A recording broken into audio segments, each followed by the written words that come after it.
नमस्कार. Siddhivinayak vocational training सेंटरच्या या भागामध्ये आपल्या सगळ्यांचं स्वागत आहे. आजचा आपला विषय आहे ठेकेदारी लायसन्स का महत्वाचे आहे. आपल्या सगळ्यांना माहिती आहे की जेव्हा बांधकाम क्षेत्रामध्ये आपल्याला जर सरकारी काम करायचं असेल तर आपल्याकडे स्वतःचं कॉन्ट्रॅक्टर लायसन्स महत्वाचं आहे.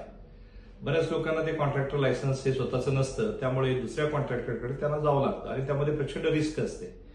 जे उदाहरणार्थ आपण एखाद्याच्या लायसन्सवरती काम केलं आणि तो उद्याच्याला जर तुम्हाला तो पैसे त्यांनी नाही द्यायचं ठरवलं तर त्याला आपण काही करू शकत नाही. परंतु सर्वसाधारणपणे 2 ते 5% अशा पद्धतीनं आपण काही लोकांच्या कमिशन देऊन हे लायसन्स वापरत असतो.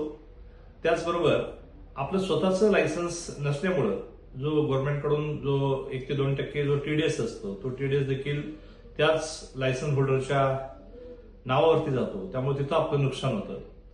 तसेच हल्ली जीएसटी मध्ये सुद्धा जे आपल्याकडे जरी त्या एस्टिमेट प्रमाणे पावते असतील तर ते समोरचा जो ठेकेदार असतो तो मान्य करत नाही.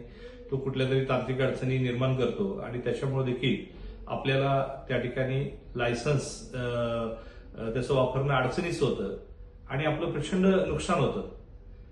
त्याचबरोबर समजा बिल त्याच्या नावावरती जमा झालं तर सिक्युरिटी डिपॉझिट असतं ते त्याच्याच नावावरती राहतं आणि ते डिपॉझिट आपल्याला तो देण्यासाठी टाळाटाळ करतो आणि पुन्हा ते आपल्याही लक्षात राहत नाही.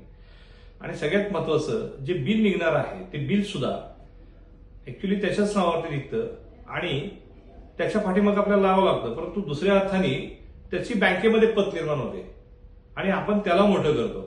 त्याच्यापेक्षा स्वतःचं लायसन्स आपलं असणं फार महत्वाचं आहे या बांधकाम क्षेत्रामध्ये. त्यामुळं ज्यांना हा कॉन्ट्रॅक्टर लायसन्ससाठी हा कोर्स करायचा आहे, कंस्ट्रक्शन सुपरवायझर, त्यांनी सिद्धिविनायक व्होकेशनल ट्रेनिंग सेंटरशी संपर्क करावा.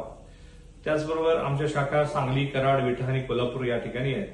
तुम्ही निश्चितपणाने जर आमच्याशी संपर्क केला आणि आमच्या महाराष्ट्र राज्य व्यवसाय शिक्षण परीक्षा मंडळाच्या अधिकृत सेंटरला जर तुम्ही प्रवेश घेतला तर 100% तुमचं फ्युचर नक्की होऊ शकतं. धन्यवाद.